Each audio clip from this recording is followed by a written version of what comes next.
Yang menjadi pertanyaan penting dalam kekristenan kita. Bagaimana kita bisa jatuh cinta kepada Tuhan.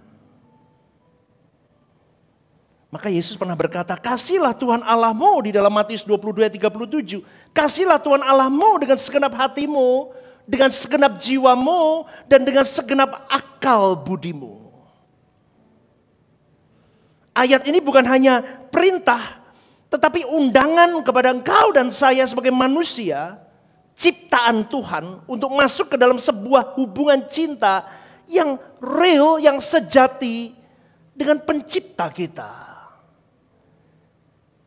Kalau hari ini kau berkata aku jatuh cinta kepada Tuhan, apa transformasi dalam hidupmu? Kalau kau jatuh cinta dengan lawan jenis, kau bisa berubah dandananmu, wangimu, aktivitasmu, rutinitasmu, perhatianmu berubah. Tetapi ketika kau jatuh cinta sama Tuhan, apa yang berubah dalam hidupmu? Tanya. Itu yang mau saya tantang kepada kalian semua. Karena banyak orang Kristen bluffing. Mencintai Tuhan, aku mengasihi Tuhan. Bohong. Pendeta aja banyak bohong. Saya dulu juga pelakunya. Bohong. Tidak sungguh cinta Tuhan. Kau cinta pelayanan. Kau cinta dihormati. Kau cinta kedudukan. Kau cinta banyak hal di dalam pelayanan itu. Dan kau tidak cinta Tuhan. Saya berani guarantee banyak orang Kristen masih seperti itu. Kalau kau cinta Tuhan, kau tidak ribut di pelayanan. Amin. Amin. Kalau kau cinta Tuhan, kau tidak ribut dengan egomu ketika kau ada di pelayanan. Karena Yesus pun direndahkan dan diinjak. Yesus pun tidak ada harga dirinya. Bahkan jubahnya dibuang undi, dicaci maki di atas kayu salib, diludahin. Katanya kau mau dan saya jadi pengikut Kristus. Jatuh cintalah kepada Tuhanmu. Makanya saya selalu ngomong apa? Kalau kau mau sampai kepada Bapamu Elohim Yahweh itu. Kau mau tidak mau harus ngefans sama Yesus. Kalau kau tidak ngefans sama Yesus, kau tidak akan pernah bisa sampai kepada Bapa. Kristen harus seperti Yesus. Melayani. Melayani itu mudah, menjadi seorang pelayan itu susah. Amin. Melayani itu mudah. Semua orang bisa melayani. Tapi menjadi seorang pelayan yang diinjak, yang seperti kasut. Melayani, dulos seperti Yesus lakukan, membasuh kaki muridnya. Tidaklah mudah. Pastor kenapa ngomong begitu? Karena jatuh cinta kepada Tuhan itu dibutuhkan penghabisan tentang dirimu. Kau harus habis total. Kalau kau tidak total sama Tuhan, kau tidak akan pernah jatuh cinta sama Dia. Kenapa aku harus jatuh cinta sama Tuhan? Karena Tuhan terlebih dahulu mengasihimu, saudaraku. 1 Yohanes 4:19 dikatakan, kita mengasihi karena Allah lebih dulu mengasihi kita. Dia memberikan gambar kepada engkau dan saya, Bapa Elohim Yahweh memberikan gambar bagaimana dia mengiris hatinya dengan ketika dia menyerahkan putra tunggalnya Yesus itu. Itu gambaran benang merahnya dengan Abraham ketika gambaran seorang bapa yang berani memberikan Ishak anaknya. Seorang papa yang menunggu kelahiran anaknya 1/4 abad 25 tahun. Yang ditunggunya dengan sebegitunya. Dan hari itu diminta oleh Elohim Yahweh untuk diserahkan di mezbah itu. Saya percaya hari itu Abraham merasakan pergulatan emosi, logik, semuanya. Spiritual life-nya dia. Ketika dia harus mengikat Ishak dan meletakkannya di atas mezbah hari itu. Dan ketika dia membawa pisau itu akan menghunusnya. Saya percaya saudaraku. Abraham bukan bapa yang gila. Dia bapa yang normal. Dia juga punya rasa sakit, rasa sedih. Tapi dari semuanya itu, dia lebih mengasihi Tuhannya ketimbang mengurusi kepentingan dirinya. Amin. Sampai di sini Anda mengikuti kah? Kristen itu begitu. Gambaran dari Bapa Elohim Yahweh mengiris hatinya, dia serahkan anaknya. Kita lihat satu pribadi Bapa yang berani berkorban untuk manusia. Dan kita lihat satu pribadi lagi, pribadi Yesus. Tuhan Yesus itu, dia berani menyerahkan dirinya dan dia ikut taat kepada perintah Bapanya. Karena dia juga mengasihi engkau dan saya. Hari ini saudaraku, kita sudah melihat bahwa dia terlebih dahulu mengasihi kita manusia. Dia mengasihi engkau dan saya tanpa syarat. Kenapa kau dan saya hari ini melayani dia dengan syarat? Aku mau melayani kalau. Aku mau melayani kalau 1, kalau 2, kalau 3, kalau 4. Penuh syarat. Dan satu syarat tidak masuk di kepalaku. Aku quit dari pelayanan. Itukah kekristenan sering begitu nggak Bapak Ibu? Halo? Kok lemes ya kalau aku ngomong begini? Ini ngomong apa adanya. Aku tidak mau lagi berdoa kalau doaku tidak dijawab oleh Tuhan. Aku tidak mau lagi sungguh-sungguh sama Tuhan kalau kita bersyarat dengan Tuhan. Padahal Tuhan tidak bersyarat cintanya kepada engkau dan saya. Ini coba Anda renungkan. Kenapa aku harus jatuh cinta kepada Tuhan? Karena aku sudah menerima cinta tanpa syaratnya kepadaku. Sudah seharusnya aku membalas kebaikannya. Dan dialah sumber kehidupanmu dan kehidupanku. Kita hari ini bisa hidup karena Tuhan.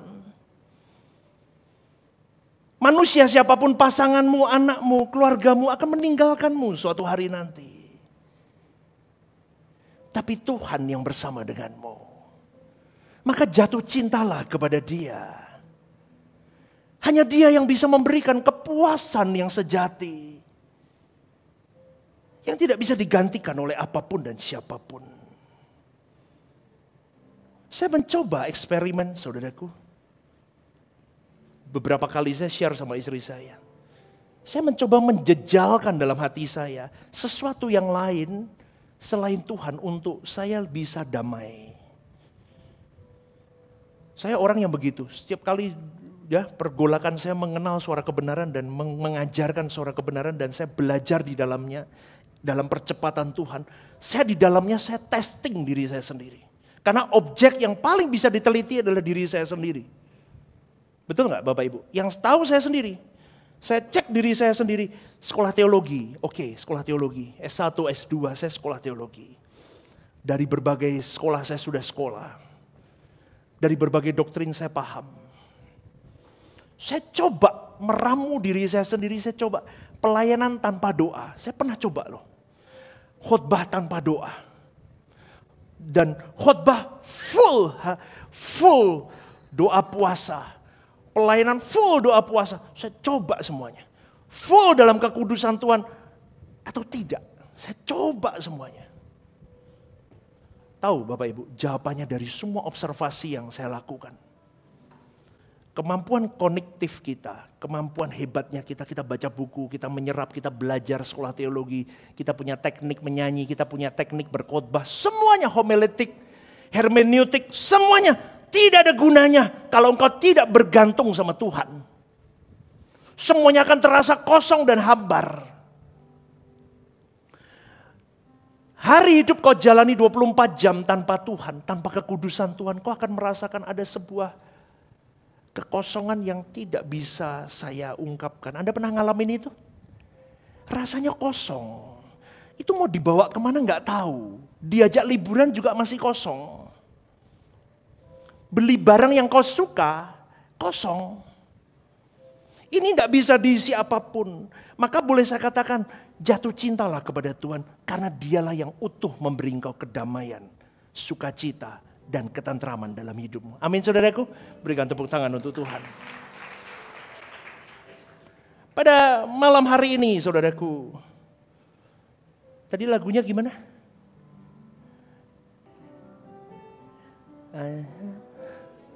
Oh iya, makanya saya bodoh lagu Bapak Ibu, saya gak pintar. Nah di hadapanmu saat ku menutup mata, tunai sudah panggilanku. Stop, balikin itu. Tunai sudah panggilanku. Tunai berarti kita sudah membayarnya kepada Tuhan. Selama kita hidup sebelum jantung ini berhenti berdetak. Maka lagu ini bisa menjadi sebuah goal hidup kita yang sesungguhnya. Kalau engkau dan saya setiap hari merajut hidup di dalam kekudusan Tuhan. Hidup di dalam kebenaran Tuhan. Hidup di dalam intimacy with God.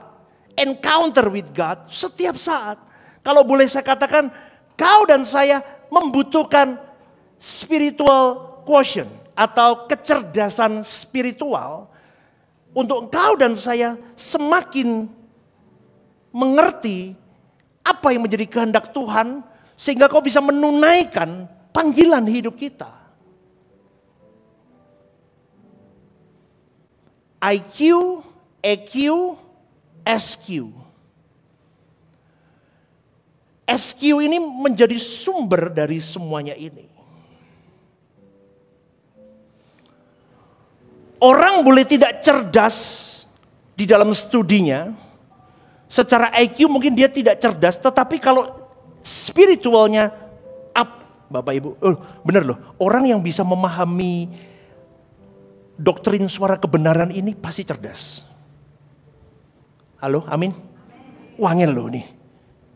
Ini susah. Dan orang cerdas saja, cerdas sendiri tanpa Tuhan tidak bisa paham ajaran ini. Karena engkau tenggelam bersama dengan Tuhan, spiritual quotientmu, kecerdasan spiritualmu up. Tiap hari up. Orang kalau spiritualnya naik, kalau di dalam Tuhan, dalam kekristenan, dia pasti berjalan dengan firman, Injil yang murni itu. Dia berjalan dengan Roh Kudus. Dia melihat gambar Yesus. Dia lihat tuntunan itu terus. Logos rema terus dalam hidupnya. Sampai akhirnya dia punya kecerdasan. Dia paham maunya Bapa itu apa. Hari ini orang Kristen kan banyak gak paham. Ke gereja cuma cari mujizat. Padahal hari ini kau bisa melewati badai hidupmu. Itu mujizat terbesar. Hari ini kau masih bisa bersyukur dengan keadaanmu yang rumit seperti itu. Itu mujizat. Tapi Kristen hari ini kalau tidak mengasah hidupnya bersama dengan tuntunan Roh Kudus terus up naik. Kau jadi Kristen-Kristen yang TK terus. Makananmu minta yang lembut terus. Kau tidak akan mengerti panggilanmu apa. Panggilanmu apa? Pulang pergi gereja. Tidak. Jangan jadi Kristen pulang pergi gereja. Apalagi? Cemplungin persembahan. Apalagi? Pelayanan. Nih loh, pendeta aja bisa masuk neraka kalau hidupnya gak benar.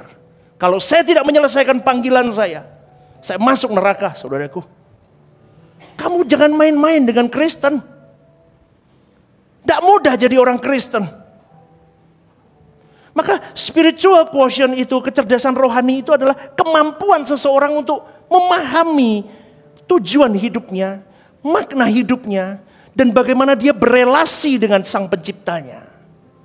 Wah, keren saudaraku. Itu harus dilebur dari satu. Dan itu yang bisa membawamu jatuh cinta sama Tuhan. Kenapa? Karena kecerdasan rohani itu, saudaraku, kecerdasan spiritualmu bisa membawamu bukan hanya hidup, tidak hanya beragama, tetapi bertuhan. Tidak berhenti hanya beragama, tapi bertuhan. Maka kalau kecerdasan rohanimu semakin tinggi, kau akan semakin mengerti di balik setiap ibadah itu bukanlah sekedar kewajiban aku datang beribadah. Tetapi ungkapan aku memberikan offering kepada Tuhanku di dalam setiap minggu aku bisa hadir dalam ibadah itu. Aku membawa hatiku. Aku mengangkat jiwaku. Aku membawa kekudusan hidupku Tuhan. Supaya engkau tersanjung dengan apa yang kulakukan dan kau bisa menikmati setiap gerak-gerik hidupku. Bahkan sampai di titik bukan hanya cinta sama Tuhan. tetapi aku menjadi pengabdimu. Merubah manusia yang dulunya berkodrat dosa. Aku berjuang 24 jam 7 hari. Sampai aku bisa berdiri di sisimu dan aku menjadi seorang yang berkodrat ilahi. Anda mengikuti sampai di sini. Amin. Itulah kecerdasan spiritual yang dibutuhkan kau dan saya.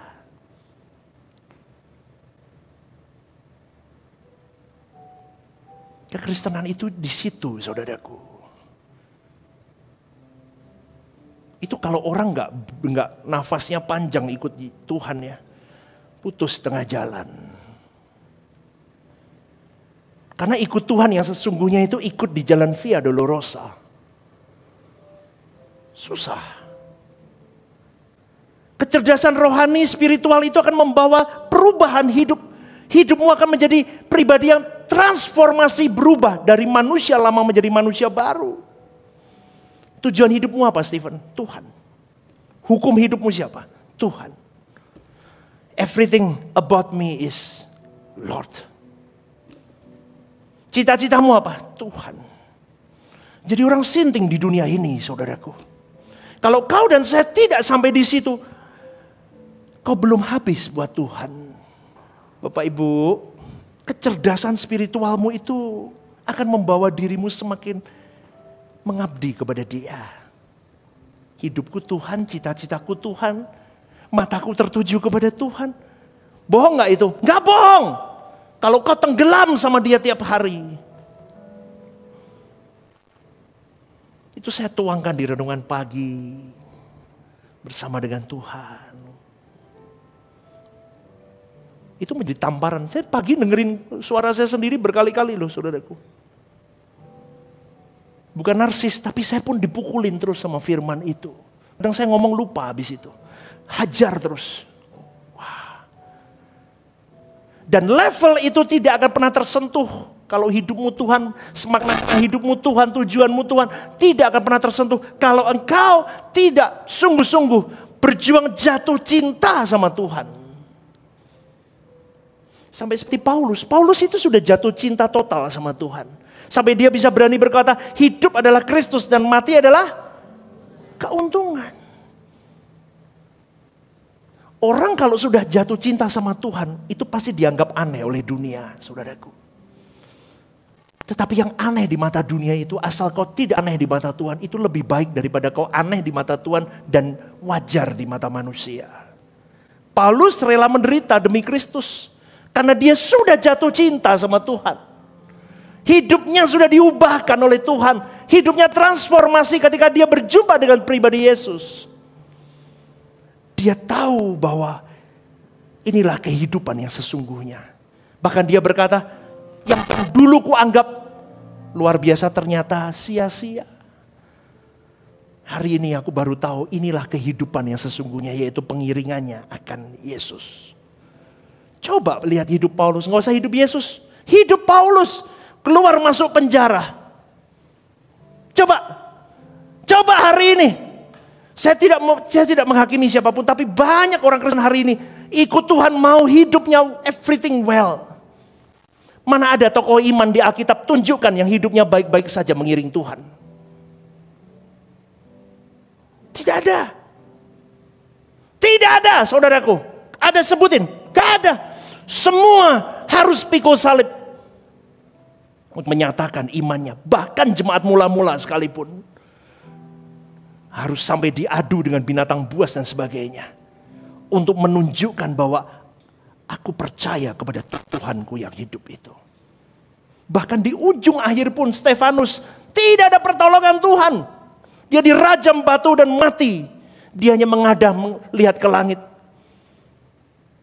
Coba Kristen hari ini, semua mintanya dilewatkan, dilompatkan, dibereskan, diloloskan, disembuhkan, dimenangkan, kepala bukan jadi Betul apa enggak? Betul apa enggak? Kristen gak begini dok isinya. Padahal bukan begitu, saudaraku. Kekristenan itu adalah sesuatu seni untuk engkau bisa menyelami hati Bapamu, mengikuti gambar Yesusmu, berjalan bersama dengan Roh Kudusmu, setia kepada Injilmu, dan kau tertatih 24 jam 7 hari dalam hari hidupmu abstrak. Karena kau kerja, kau sekolah, kau menikah, kau tidak menikah. Kau melayani, kau tidak melayani. Semua itu diramu jadi satu. Tujuannya satu, transformasi di situ berubah. Dan dibutuhkan kecerdasan spiritual untuk bisa meramu itu semua. Dan kau berubah jadi seperti Yesus. Kalau kau tidak hidup dalam kesucian, kau tidak bisa melihat apa maunya Allah. Halo? Kau semakin pakai akalmu, sekolah teologi, doktrin ini, doktrin itu. Wah, pinter. Semakin bodoh kita. Semakin kamu gak paham maunya Tuhan. Gak percaya? Saya sudah berjuang, saudaraku. Semakin saya pakai kognitif saya, semakin bodoh saya. Semakin ramudeng. Yang kedua, kita itu mau diajak begini loh. Lihatmu mana? Kalau kau masih lihatnya dunia, kau tidak akan pernah memahami apa yang saya ajarkan ini. Kalau kau tidak memahami, dua respon. Yang pertama, pendeta ini omong kosong. Pendeta ini tidak nampak kakinya di bumi. Halo? Betul? Betul? Omong kosong, apakah dia juga berbuat seperti itu? Kenali hidup gembalamu, aku berjuang. Saya tidak katakan saya sudah sempurna, tapi saya berjuang. Saya melihat Bapak rohani saya, dia pun berjuang. Apakah Bapak rohaniku tidak ada celah? Ada, tapi dia juga berjuang. Saya juga berjuang. Amin, saudaraku. Itu, saya pandang. Mandangnya kemana? Oh, ke langit baru, bumi baru. Itu rumahku, bukan di bumi. Makanya saya tidak pernah mau ajak kalian parkir di bumi. Pastor, tapi aku kalau sakit gak disembuhin, ya enggak apa-apa. Gak usah teriak-teriak, Tuhan gak budek. Amin. Amin. Tuhan tidak budek. Tuhan dengan kau tidak berbicara apapun, dia tahu. Dia tahu apa yang menjadi isi hatimu. Maka saya tidak pernah ajarkan di sini bagaimana kau lolos dari masalah hidup. Kalau kau cari Tuhan terlebih dahulu, Matius 6 ayat 33, carilah dahulu kerajaan, maka semua akan ditambahkan kepadamu. Artinya apa? Ketika kau kejar hati Bapa, kau kejar apa yang menjadi kehendaknya, kau kejar apa yang menjadi impiannya, yang sekarang jadi masalahmu karena kau belum di dalam Tuhan. Ketika kau masuk di dalam Tuhan, yang dulunya itu masalahmu, sekarang tidak jadi masalah itu, karena tidak berarti itu. Ngerti nggak? Dulu mau nggak punya pasangan, nggak nikah, stres. Karena belum dalam Tuhan. Kau merasa hidupku gagal kalau nggak menikah. Tapi ketika kau suara kebenaran masuk dan kau rajut, kau alihkan pandanganmu dari dunia pindah ke langit baru, bumi baru. Nggak menikah, nggak apa-apa. Apa salahnya tidak menikah? Asal Tuhan bersamaku, that's it, cukup. Kalau orang sudah masuk dalam suara kebenaran dan dirubah hidupnya, berpacu dalam kekudusan hidup, fokus kepada langit baru, bumi baru, fokus urusan Tuhan, orang itu pasti bertanggung jawab hidupnya. Gak usah ditungguin bosnya, dia kerja maksimal. Kenapa? Untuk Tuhan. Dia pelayanan gak perlu dikejar-kejar, dia berjuang sendiri untuk Tuhan, bukan untuk Stephen Lim, bukan untuk pendetanya. Amin. Sampai di sini mengikuti nggak? Berikan tepuk tangan untuk Tuhan. Makanya di awal tadi saya ngomong, tidak ada pelayanan ngambek. Kalau kau masuk dalam suara kebenaran yang murni. Betul? Maka firman Tuhan berkata apa? Hidupku bukan aku, tapi yang hidup. Kristus itu mati nggak? Remuk nggak? Nah, Kristen kok nggak mau remuk? Halo? Senggol kiri kanannya, remuk dong buat Tuhan. Egomu remuk, harga dirimu remuk. Diinjek-injek gak apa-apa. Yang penting Tuhan menghormati engkau dan saya. Bapak Ibu, Susah loh jadi Kristen. Masih mau lanjut jadi Kristen? Apa habis ini mau ganti? Lu angel loh. Susah loh Bapak Ibu. Saya nggak main-main loh.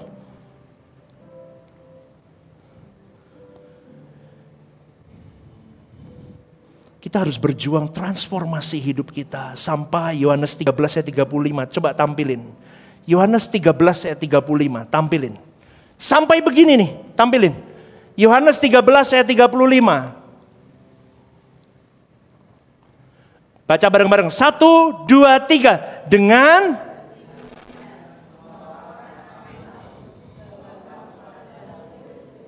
yaitu amin.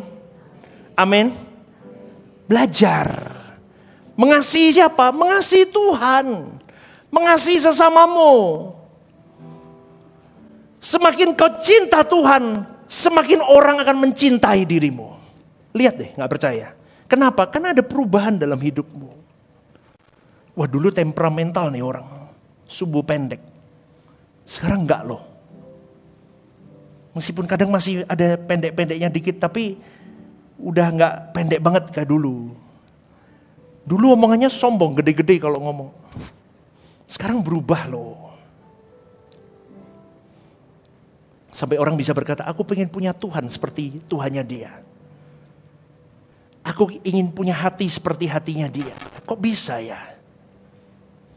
Itulah saya katakan kecerdasan spiritual itu akan menjadi kesaksian hidup yang nyata bagi seorang percaya. Menunjukkan bahwa siapa yang dia sembah. Tuhan model apa yang dia sembah. Tuhan model apa yang dia doakan selama ini. Tuhan model apa yang dia ikuti selama ini, saudaraku. Sampai-sampai kita bisa berkata, aku mau hidup seperti Yesus hidup. Dan biarlah semua orang yang melihat hidupku bisa melihat dalam hidupku. Maka tunjukkan tanda-tanda bahwa engkau jatuh cinta sama Tuhan, saudaraku. Orang jatuh cinta sama Tuhan, dia pasti ingin rindu dekat selalu dengan dia. Doa. Puasa sama dia. Melekat sama dia. Jiwaku haus kepada Allah. Kepada Allah yang hidup, aku haus. Lagu GSKI apa? Seperti rusa itu gimana? Seperti rusanya GSKI gimana? Oh. Seperti rusa merindukan sungai yang mengalir. Demikianlah jiwaku. Apa? Merindukan Engkau. Katakan, Tuhan Rajaku. Tuhan Rajaku, padamu sangat haus jiwaku. Bila ku boleh datang memandangmu Tuhan. Refnya katakan, sekalipun dagingku dan hatiku habis lenyap,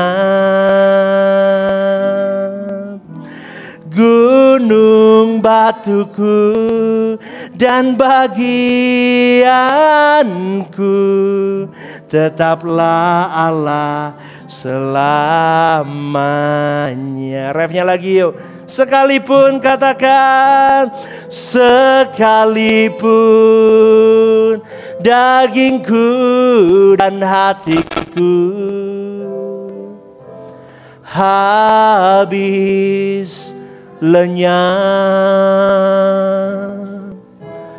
gunung batuku dan bagianku tetaplah Allah selamanya. Beneran gak nih?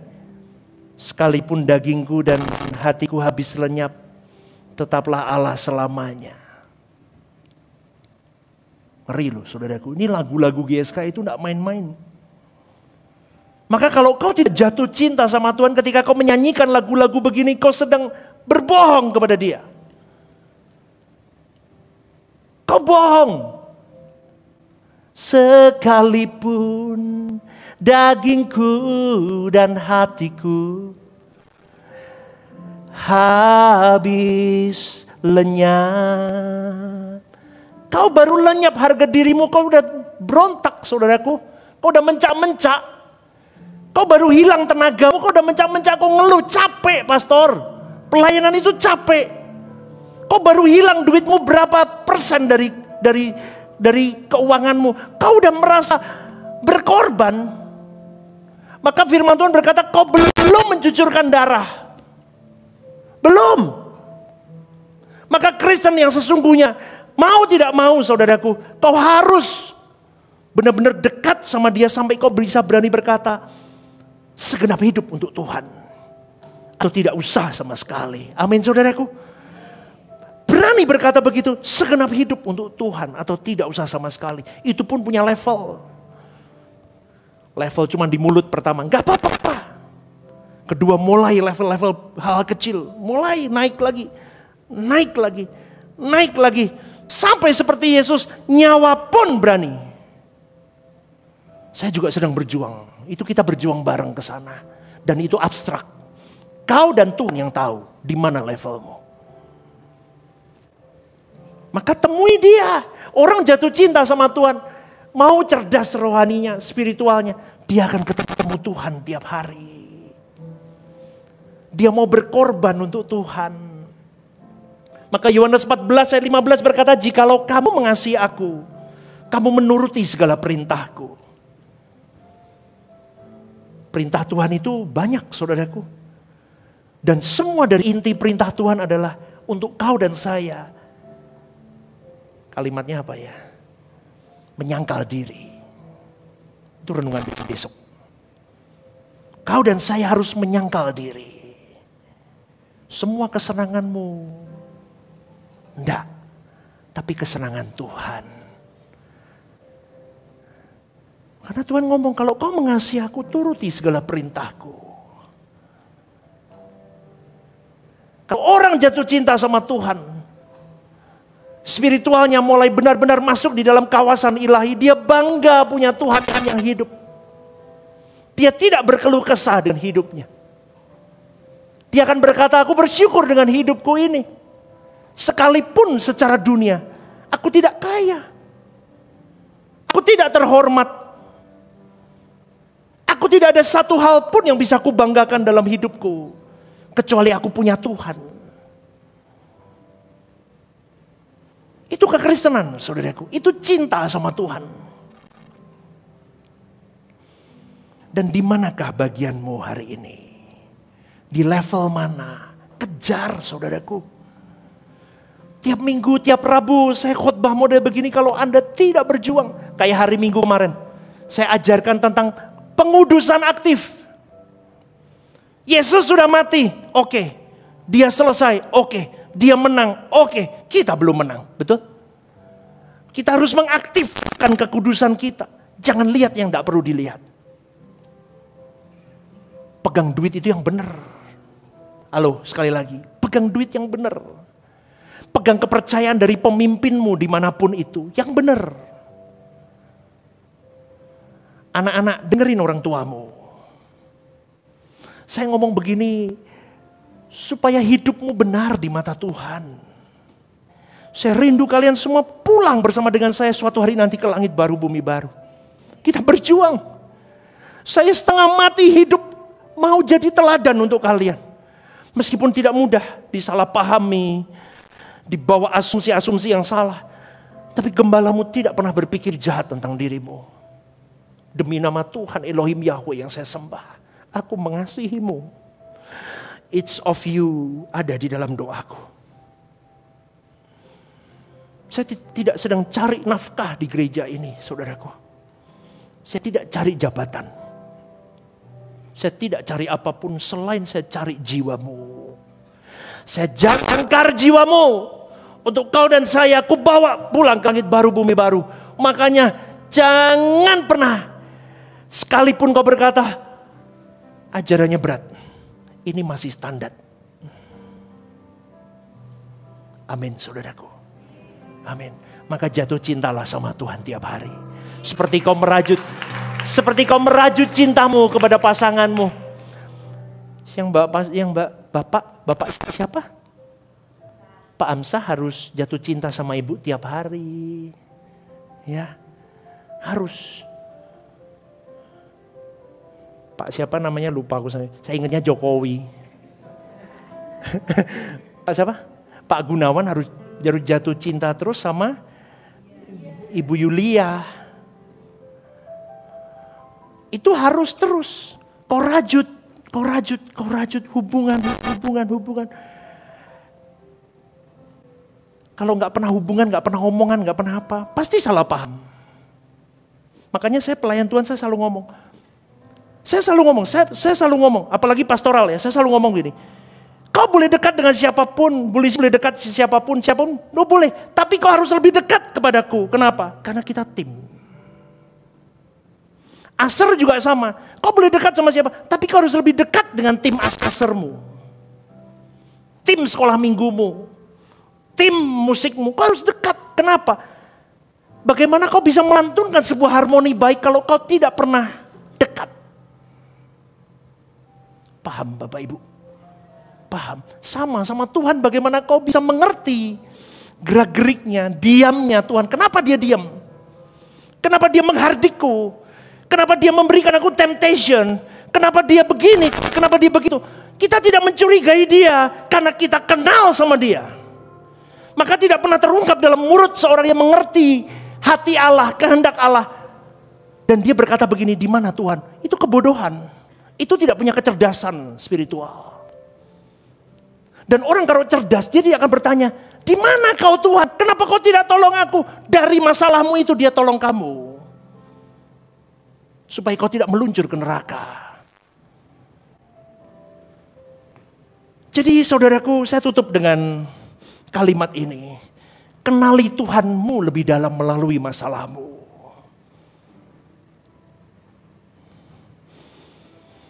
Kenali Tuhanmu lewat orang-orang yang menyakitimu hari ini. Kenali Tuhanmu lewat peristiwa yang menyakitkan, menyayat hatimu. Yang sampai kau bisa berkata, perih Tuhan. Kenali dia di momen itu. Kenali Tuhanmu di dalam kekecewaan hidupmu.